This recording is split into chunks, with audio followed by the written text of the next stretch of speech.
Dimana kalian kalau sudah keluar dari rumah majikan, keluar rek, ojo nunggoni di omah majikan. Kamu finish kontrak aja bisa difitnah, apalagi kamu yang ngebreak.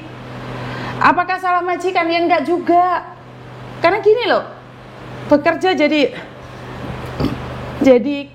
di dalam rumah tangga itu sangat sulit sekali loh. Karena ya kita harus sadar itu rumah mereka. Suka nggak suka mereka tetap akan mengatakan kita salah. Nggak ada benernya kita itu kerja di rumah majikan, itu nggak ada benernya. Bagaimanapun kita itu orang luar. Sebaik apapun majikan sama kita, tetap kita orang luar. Nggak mungkin mereka ngakuin kita sebagai keluarganya. Iya, kamu masih sehat, masih bisa dipakai. Mereka bilang kamu itu keluarganya. Lah, giliran awakmu sakit, itu cuma 1001 majikan yang mau menerima. Majikannya Mbak Nuri iki ya wapi iki, majikannya Mbak Nuri itu. Jadi karena itu saya selalu bilang bekerjalah, masih muda bekerjalah dengan giat. Oh, saya aja divonis sakit Mbak, saya aja divonis sakit, tapi saya tetap bekerja giat, nyapu kora-kora itu tetap saya lakukan, ngepel itu masih saya lakukan, padahal saya divonis sakit.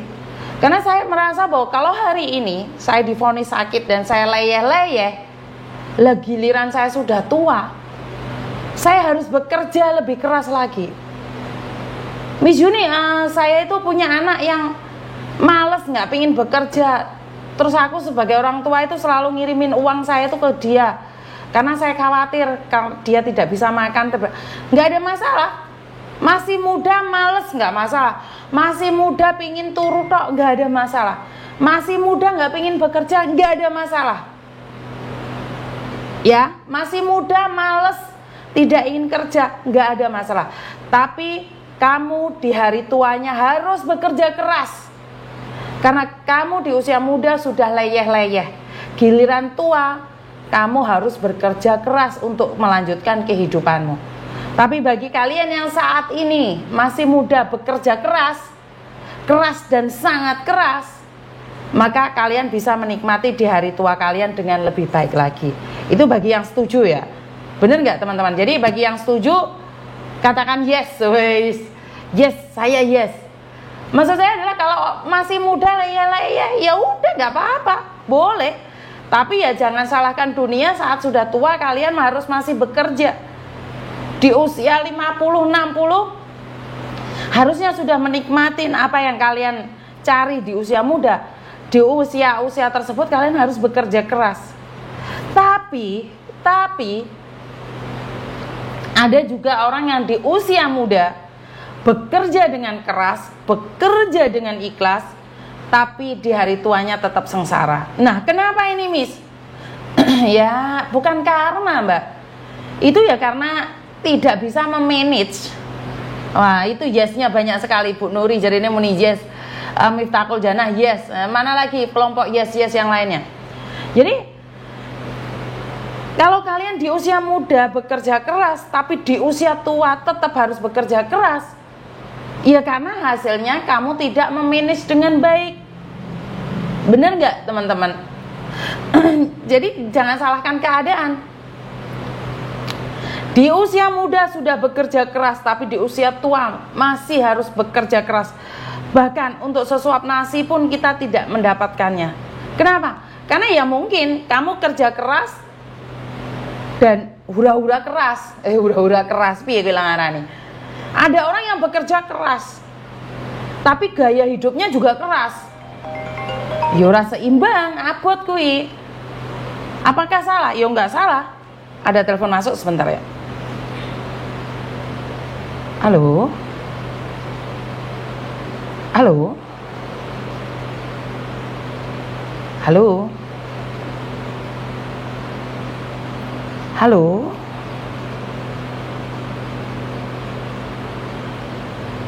Halo. Duh. Sejak kasus itu telepon gak kena. Saya telepon balik lagi tadi sinyalnya.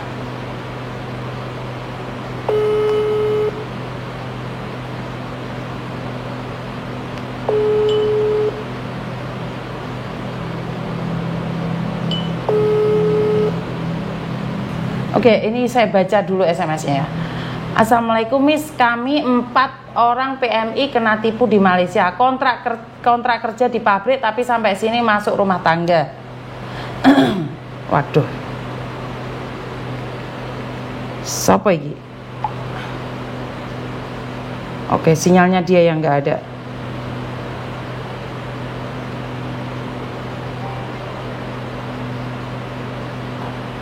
Halo?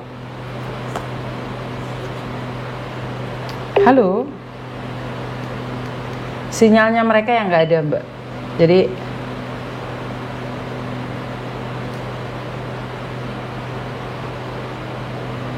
halo?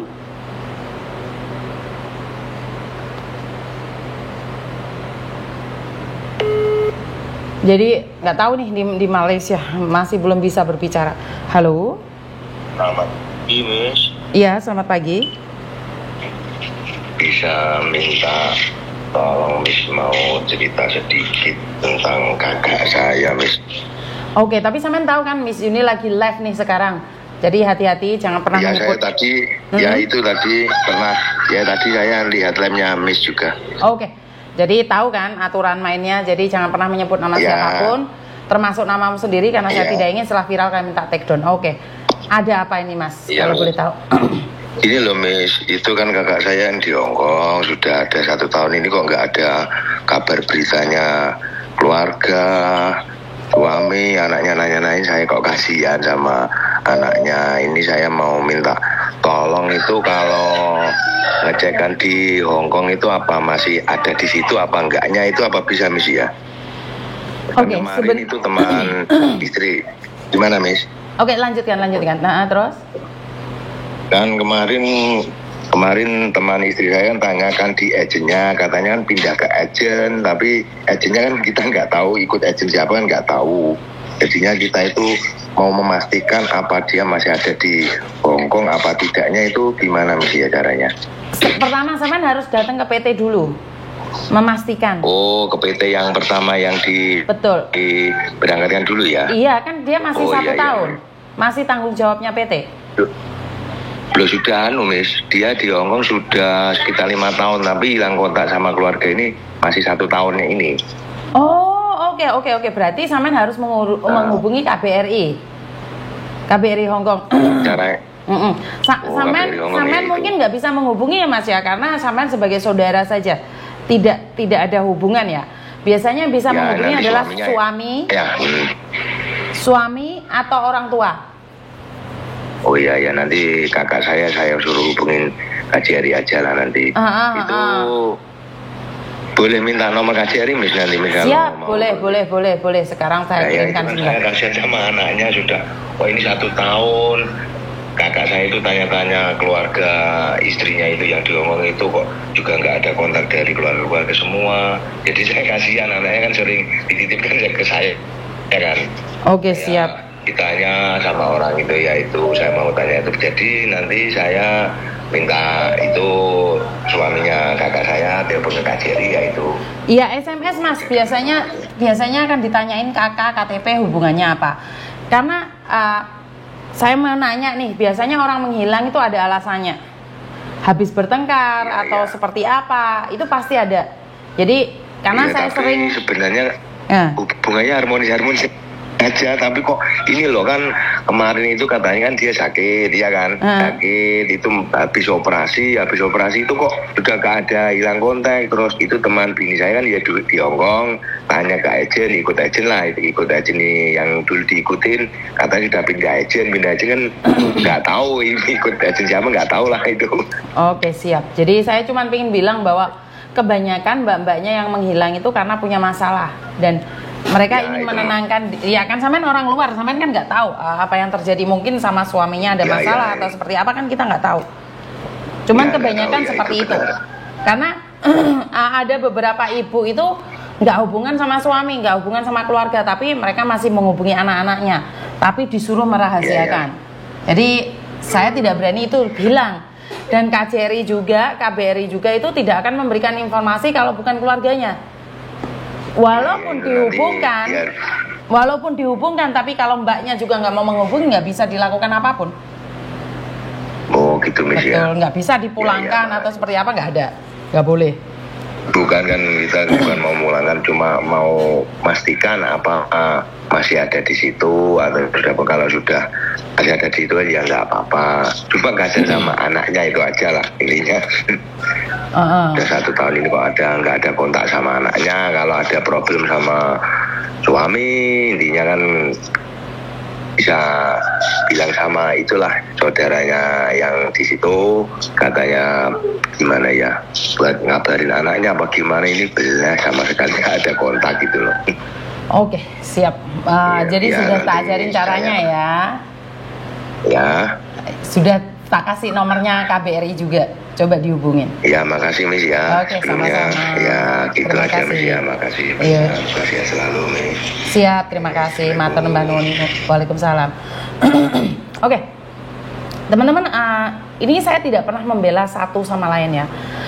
Kalau kalian terjadi pertengkaran dengan suami, jangan pernah tidak menghubungi anak-anakmu. Kasihan anak-anakmu. Tapi saya juga nggak bisa percaya 100% dengan keluarga yang ada di Indonesia. Soalnya sering itu suami ngomong istrinya tidak menghubungi istrinya seperti ini seperti itu, tapi ternyata suaminya sendiri yang nggak bisa dipegang omongannya. Ternyata suaminya hura-hura atau suaminya nggak jelas. Akhirnya si mbaknya ini menghilang. Ini disadari atau tidak? Ini terjadi ya. Ini terjadi dan nyata. Banyak sekali para istri itu menyembunyikan dirinya sendiri untuk mencari ketenangan sendiri. Dan akhirnya kalau sudah lari dari suami, kalau dia kuat imam, dia akan tenang sendiri. Seperti salah satu anak buah saya. Dia itu menghilang dari keluarganya 9 tahun. Keluarganya mencarinya di saya, tapi saya tidak bisa membongkar keadaan dia seperti apa dan bagaimana. Jangankan itu Mbak, ini ada satu cerita, boleh percaya atau tidak. Saudara saya sendiri yang ada di Malang, ini masalahnya sepele banget. Dia masih muda menikah, setelah nyampe di Hongkong 1 tahun, suaminya menghamilin tetangganya. Oke, selesai cerai. Dari berkembangnya waktu dia mencari uang buat keluarganya. Otomatis dia cari uang buat keluarganya dong. Semuanya buat ayah dan ibunya. Dari perjalannya waktu, si ayah ini meninggal dunia. Tapi si ibu tidak memberitahukan pada anaknya bahwa si ayah ini meninggal dunia. Tapi saat si ibu mau menikah, itu cerita sama anaknya, "Dok, aku terapi." Otomatis kan ada dendam kusumat ya Mbak ya, ada dendam ya.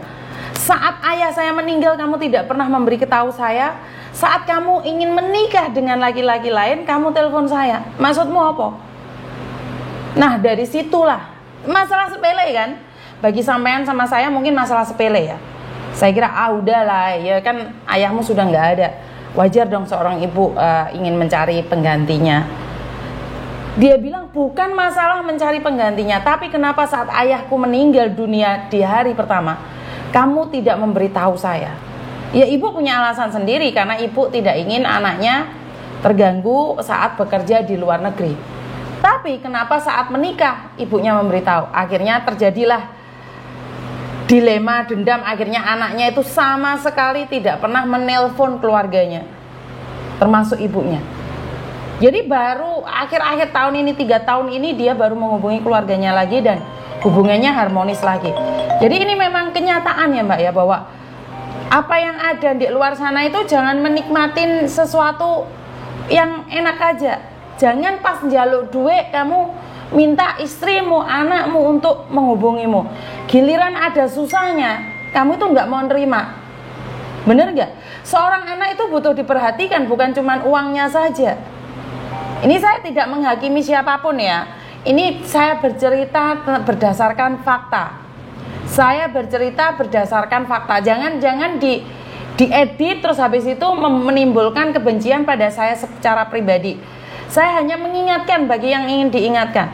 Karena biasanya keluarga yang ada di Indonesia itu menyepelekan perasaan para pekerja migran. Mereka tuh menyepelekan, gitu aja marah, dikit-dikit aja marah, baperan. Kita bekerja dengan susah payah, kita bekerja dengan air mata, kita bekerja dengan emosi, kita bekerja dengan mental yang sangat jatuh sekali. Saat minta dukungan dari suami, saat minta dukungan dari keluarga, kalian taunya uang. Kalian cuma taunya nih beli sapi, ini beli rumah, ini beli tanah. Kalian nggak tahu betapa mentalnya itu jatuh. Kalian nggak pernah tahu. Yang kalian tahu adalah bangun rumah. Kalian taunya minta uang, beli sepeda motor. Bukan saya marah ya sama kalian, tapi ini kenyataan. Kalian harus memikirkan kami juga. Sedikit banyak tanyakan kabar kami. Jangan posisi minta uang aja kalian sergap untuk telepon. Wah, minta sapi sampai 12, 15, 10. Kamu nggak mikir istrimu di sana jadi apa? Babak belur. Sampai direwangi utang bank. Untuk memperkaya kamu. Setelah sukses kamu bersama pelakor. Terus istrimu mau gua. Terus hartanya digowo. Ini banyak kan? Banyak yang terjadi kan? Rumahnya dibenerin. Tapi rumah itu tinggalnya di rumah suami. Setelah terjadi perceraian, istrinya nggak dapat apa-apa. Sudah dikuasai dengan istri yang baru. Ini banyak sekali terjadi. Jadi buat teman-teman, saya tidak mengizinkan kalian menghilang dari keluarga. Tapi lihat anakmu itu aja. Mungkin kamu boleh marah sama suami, kamu boleh marah sama siapapun, tapi jangan marah sama anakmu. Ini pesan saya ya. Iya Miss, betul itu, padahal andai mereka paham kami di sini itu butuh perhatian. Saya cuma ingin mengatakan, iya, kita itu semua butuh perhatian kok. Paham gak sih? Bukan kami mencembelekan ya. Awakmu kerja di omah, duit untuk piro.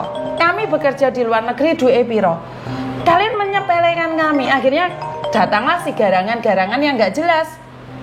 Garangan-garangan yang ingin mengambil hati kami. Lah giliran kami sudah jatuh cinta sama laki-laki lain karena merasa nyaman, kalian marah-marah, kalian terluka. Jadi saya pribadi ingin mengatakan bahwa kami bekerja di luar negeri itu memang benar-benar pakai hati, kecuali yang mereka niatnya ke luar negeri untuk main-main.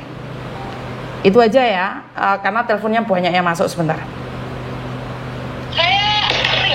Halo. Halo, Mbak, di sini.